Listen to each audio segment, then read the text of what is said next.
اور پھر تشریح کی درود کیوں پڑھو؟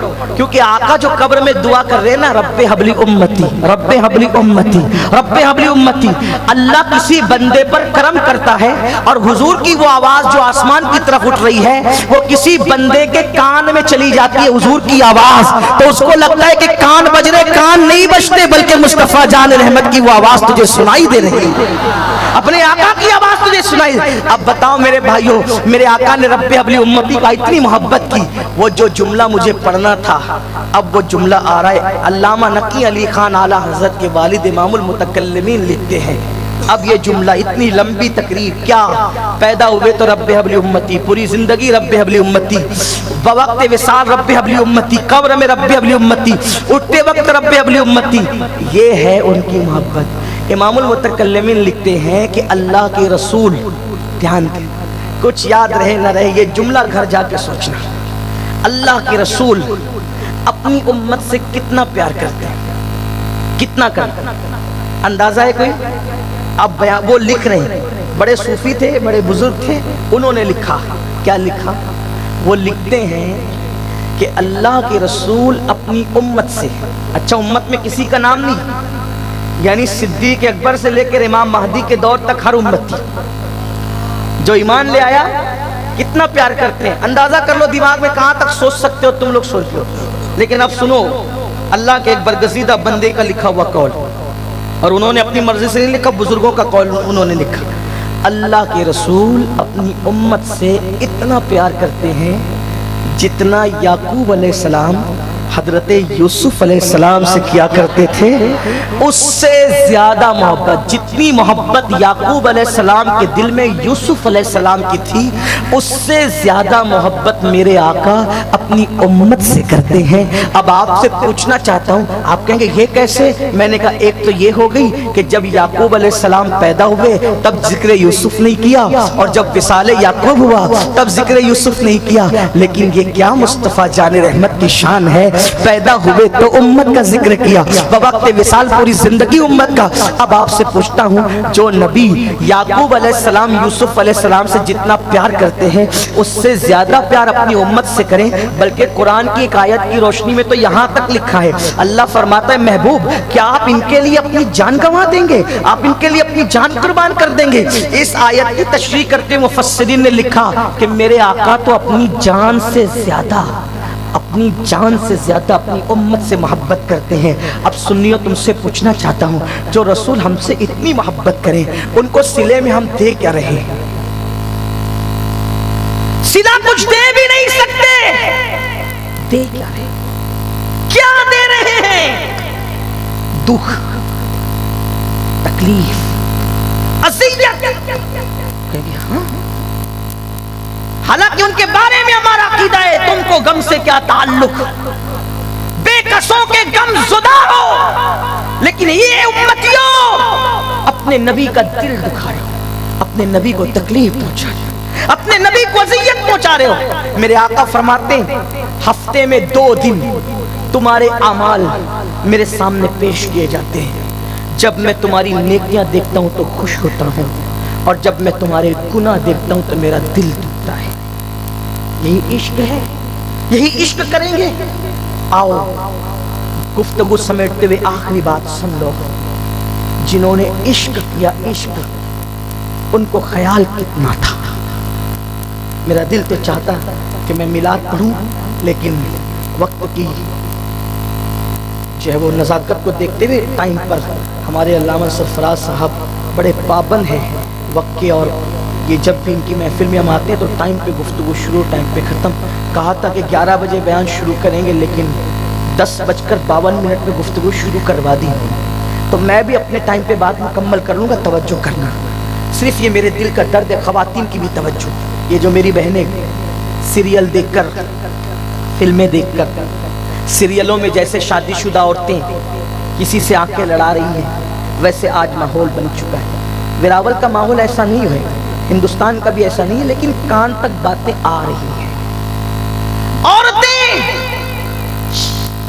شوہر رکھ کر، دوسروں کے ساتھ افیئر صرف سیریل کی وجہ سے، اور یہی سیریل میاں بیوی دونوں ساتھ میں بیٹھ کے دیکھتے ہیں. گندگی کیا؟ یہ کہیں اور الجھا ہوا، یہ کہیں اور الجھا. یہ ہنسنے کی بات نہیں. جس قوم کے اندر اس طرح گندگی ہوگی کہ شادی کے بعد بھی اس قوم کے مستقبل کا کیا ہے؟ اس قوم کا مستقبل کہاں ہے؟ اور سن لو، جو عورتیں اور جو مرد شادی شدہ ہونے کے بعد بھی ادھر ادھر منہ مارتے ہیں، قیامت کے دن ان کے سامنے سڑا ہوا گوشت رکھا جائے. ایک صوفی بزرگ کا قول نظروں کے سامنے آیا تو دماغ کی نسیں پھولنے لگی. انہوں نے لکھا کہ جو دنیا میں زنا کرتے ہیں وہ قیامت کے دن بھی زنا کرتے کرتے اٹھیں گے. میں سوچتا ہوں گھر کا چپراسی اگر کسی کو زنا کرتے دیکھ لے تو آدمی پانی پانی ہو جاتا ہے. وہاں کروڑوں کے مجمع میں جب زنا کی کیفیت میں لوگ اٹھیں گے تو اللہ کو منہ کیا دکھائیں گے؟ سیریلوں کی وجہ سے اتنی گندگی. کہاں تو عورتوں کا تقدس یہ تھا، عورتوں کی طہارت اور پاکیزگی کا عالم آج بھی ہے، لیکن باتیں سننے میں آ رہی تو باتیں کہنی پڑتی ہے. یہ تھا عورتیں بھوک سے مر جاتی تھی لیکن آبرو کا سودا نہیں کرتی. آج بچوں کو پالنے کے نام پہ، آج غربت کے بہانے کے نام پہ بچیوں کو کیا ہو گیا؟ یہ صرف سیریل کی گندگی ہے، ماحول کی گندگی ہے. اور یاد رکھنا، زنا کا اور پاپ کا جو عذاب قدرت کی طرف سے ملے گا وہ کسی جسم میں طاقت نہیں کہ اٹھا سکے. دنیا کے اندر اپنے حسن پر خوب گھمنڈ کر لو، خوب اترا لو، جسم کی خوب نمائش کر لو، مگر سن لو جو اللہ کی طرف سے عذاب ہے، ان بطش ربک لشدید، تیرے رب کی پکڑ بڑی سخت ہے، اللہ کی پکڑ سے نہیں بچو گے. ان عذاب ربک لواقع ما لہ من دافع، تیرے رب کا عذاب آ کر رہے گا، اور جب اللہ کا عذاب آئے گا تو کوئی اللہ کے عذاب کو ٹالنے والا تو نہیں پائے گا. اور خدا کا عذاب اجتماعی طور پر اس قوم پہ نہیں آئے گا کیونکہ حضور رب حبلی امتی کہہ رہے ہیں، لیکن انفرادی طور پہ بیماری آئے گی، بھکمری آئے گی، بے چینی آئے گی، نیندوں سے چین اٹھے گا، دلوں سے قرار اٹھے گا، اولاد بے وفا بنے گی. یہ سارے عذاب کی الگ الگ شکلیں ہیں. اس لیے اللہ کے بندو، حضور کا دل مت دکھاؤ، حضور کو تکلیف مت پہنچاؤ. عورتیں دوپٹوں کو مفلر بنا رہی، آدھی آستین کے کپڑے، بس سب کو بننا ہیرو ہی ہے، سب کو بننا ہیروئن. یہ کیا گندگی ہے؟ اور پہلی بات یہ ہیرو ہیروئن ہے، ارے اصل ہیرو تو یہ لوگ بیٹھے ہوئے ہیں، یہ دین کے اسٹار ہیں. وہ جو اسکرین پر آ کے زنا کرتے ہیں تم ان کو آئیڈیل بنا رہے ہو. ہمارے مذہب میں تو اتنی پابندی ہے، میرے آقا نے فرمایا عورت خوشبو اگر لگائے تو خوشبو ایسی لگائے کہ اس کی خوشبو ظاہر نہ ہو. جو عورت ایسی خوشبو لگا کے نکلے جس کی خوشبو ظاہر ہے اور لوگ اس کی طرف متوجہ ہو، اگرچہ اس نے زنا نہیں کیا لیکن قیامت کے دن وہ زانی عورت کی حیثیت سے اٹھائی جائے گی، وہ زانیہ کی حیثیت سے اٹھائی جائے گی جو ایسے خوشبو لگا کے نکلتی ہے جس کی خوشبو پھیلتی ہے اور اس کی نیت یہ ہے کہ لوگ اس کی طرف متوجہ، وہ زانیہ کی حیثیت سے اٹھائی جائے گی. سوچو تو صحیح. اللہ کے رسول علیہ السلام فرماتے ہیں میں نے جہنم میں معراج کی شب دیکھا کہ لوگ اس پہ ابل رہے ہیں، ان کی چمڑیاں آگ کی کینچی سے کاٹی جا رہی ہے. میں نے پوچھا کون ہے؟ کہا یا رسول اللہ آپ کی امت کے وہ لڑکے اور لڑکیاں ہیں جو اس لیے بن سنور کے نکلتے تھے کہ لڑکوں کو لڑکیاں دیکھیں، لڑکیوں کو لڑکے دیکھیں. کپڑے اس لیے نہیں پہنے جا رہے اللہ ماشاءاللہ کہ میں جاؤں گا تو عزت کے ساتھ بیٹھوں گا، اچھا لگوں گا، یہ نہیں کہ کوئی مجھے دیکھے اور میرے فریب میں مبتلا ہو. یہی رہ گیا حضور کے امتی کہلانے والوں، یہی رہ گیا. حضور کے دل پہ کیا گزرتی ہوگی سوچو تو صحیح نا، ذرا غور تو کرو. ارے موسیٰ علیہ السلام کو کہا جاتا ہے کہ یہ آپ کا دشمن ہے، آپ اس کو جو چاہے سزا دے. موسیٰ علیہ السلام قارون کے لیے کہتے ہیں اس کو زمین میں دھسا دے. لیکن میرے نبی کے دل میں کافروں کے لیے بھی کتنی نرمی ہے. جب طائف کی وادیوں میں حضور پہ پتھر برسا دیے گئے تو اللہ نے حضور کو بھی کہا محبوب آپ ان کے بارے میں جو چاہے فیصلہ کریں. حضور نے کہا میں ان کو جو وہ عذاب کی بات نہیں کرتا، میں تو کہتا ہوں ان کو رکھا جائے کیونکہ میں رحمت بن کر کے آیا ہوں. یہ ایمان نہیں لاتے، ان کی آنے والی نسلیں ایمان لائیں. دیکھیں نا ذرا یہ ذرا. اور ایک بات آپ سے ہائے ہائے ہائے ہائے، جنہوں نے پتھر برسائے تھے حضور نے ان کے لیے دعا کی. توجہ، جنہوں نے پتھر برسائے حضور نے ان کے لیے دعا کی، اور جو لوگ نماز نہیں پڑھتے حضور نے ان پہ لعنت کی۔ یعنی جو حضور کے جسم کو چھلنی کرے حضور ان کے لیے لعنت نہیں کر رہے ہیں، جو حضور کے دندان شہید کرے حضور ان پہ لعنت نہیں کر رہے ہیں۔ کس پہ؟ بے پردہ گھومنے والی عورت پہ لعنت، بے نمازی پہ حضور لعنت کر رہے ہیں۔ میں سوچتا ہوں جس پہ رحمت للعالمین لعنت کرے اس کا انجام کیا ہوگا؟ چند دن ہے یہ دنیا، چند دن، زیادہ نہیں رہنا یہاں۔ یہ دنیا کی رانائیاں، یہ چمک، یہ دھمک، یہ لمبی لمبی آپ کی کاریں، یہ اچھے مکانات، نرم نرم گدے، یہ سب چند دن کے لیے ہے۔ جس دن موت سے آنکھیں بند ہوگی میرے بھائی، کوئی قبر پہ فاتحہ پڑھنے لگے۔ ابھی وہ ایک تصویر چل رہی تھی برج خلیفہ بنانے والوں کی قبر لوگوں نے بتائی نا، انجام نہیں پتا وہ کتنا اچھا تھا کتنا برا تھا مجھے کچھ بھی نہیں معلوم، لیکن میں نے دیکھا واٹس ایپ پر، میری آنکھ میں آنسو آ گئے۔ اتنی بڑی عمارت بنانے والا، اس کی قبر کا کیا حال ہے کوئی فاتحہ پڑھنے والا؟ ایک دن فاتحہ کے لیے ترسو گے، ایک دن مغفرت کی دعا کے لیے ترسو گے۔ قبر کی تنگ اور تاریک وادی میں کوئی کام نہیں آئے گا، آمینہ کا لال میلاد والے مصطفیٰ کام آئیں گے۔ اس لیے ان کا دل مت دکھاؤ، ان کو تکلیف مت پہنچاؤ۔ تو میرے بات جو آخری ختم کرنے چلا تھا وہ یہ، عشق کا دعویٰ ہے کچھ نہیں، نہ نماز نہ عبادت، داڑیاں مڈا کے کٹروں پہ حضور کا دل دکھائے۔ حضور کا میں تو سوچتا ہوں تو مجھے حیرت ہوتی ہے، جو ماں کا دل دکھائے مرتے وقت اس کی زبان پہ کلمہ نہیں آتا، جو حضور کا دل دکھائے ان کے منہ پہ کیسی امت ہے۔ وہ تو پتھر سے جسم چھلنی کرتے تھے، ہم گناہوں سے دل چھلنی کرنے آ گئے، اسی دل کے لیے پیدا ہوئے تھے۔ اگر واقعی میری قوم کے جوانوں دلوں میں عشق مصطفیٰ ہے تو میں آج آپ کے عشق کا آپ کو واسطہ دے کر کہتا ہوں، وہ خدا ہو کر جب محبوب کی محبت میں قبلہ بدل دیتا ہے تو تم امتی ہو کر اپنی زندگی کیوں نہیں بدلتے؟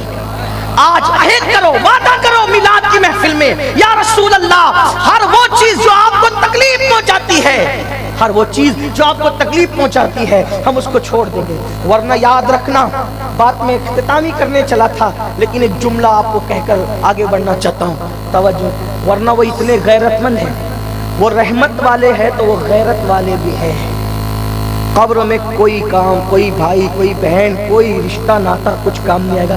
ایک ہستی ہے میرے بھائی، بس ایک ہستی جو کام آئے، ایک ہستی جو یوسف علیہ السلام کے لیے یعقوب علیہ السلام کے دل میں جو محبت تھی اس سے زیادہ، بلکہ اپنی جان سے زیادہ ہمیں چاہتے ہیں۔ جب سب چھوڑ کر چلے جائیں گے نا، حضور آئیں گے قبر میں، اس پر میری قوم نعرہ لگاتی ہے تو میں سوچتا ہوں کہ حضور قبر میں آئیں گے تو میرا ہوگا کیا؟ کیونکہ وہ رحمت والے ہیں تو وہ غیرت والے بھی ہیں۔ بتاؤں؟ سن لے بس، گھر جا کے سوچنا، کوئی تفسیرہ نہیں کرتا۔ ایک دن سیدہ طیبہ طاہرہ خاتون قیامت، خاتون جنت میں سونے کے کنگن پہنے، توجہ کرنا، سونے کے کنگن پہنے، حضور علیہ السلام ان سے ملنے آئے۔ میرے آقا ایک دن میں کئی بار آتے تھے، جب سیدہ کے ہاتھوں میں سونے کے کنگن دیکھے حضور علیہ السلام ملنے کی بجائے بغیر ملے واپس چلے گئے۔ توجہ کرو، تصور کرو۔ میرا عقیدہ یہ ہے کہ اللہ کی مخلوق میں رسول اللہ نے سب سے زیادہ اگر کسی سے پیار کیا ہے تو وہ ذات سیدہ فاطمہ الزہرا کی ذات۔ فرمایا فاطمہ بدت منی، میرے جگر کا ٹکڑا، بلکہ ان کے لیے کہا یہ راضی ہو تو خدا راضی، یہ ناراض ہو تو خدا ناراض ہو۔ ایسی محبوب ہستی، توجہ کر لینا، مفہوم مخالف مراد مت لینا، لیکن کسی کے دل کا درد ہے۔ کنگن سونے کے کس نے پہنے؟ سیدہ نے، سب سے چہیتی لاڈلی شہزادی، جس کے قریب سے کبھی گناہ گزر کے بھی نہیں جا سکتا، کبھی خطا گزر کے بھی نہیں جا سکتی، جو گناہوں سے خطاؤں سے محفوظ کر دی گئی ہو۔ ہم اہل بیت کو، صحابہ کو معصوم نہیں مانتے لیکن محفوظ اتنا مانتے، خدا کی عزت کی قسم وہ ایسے محفوظ ہیں کہ تصور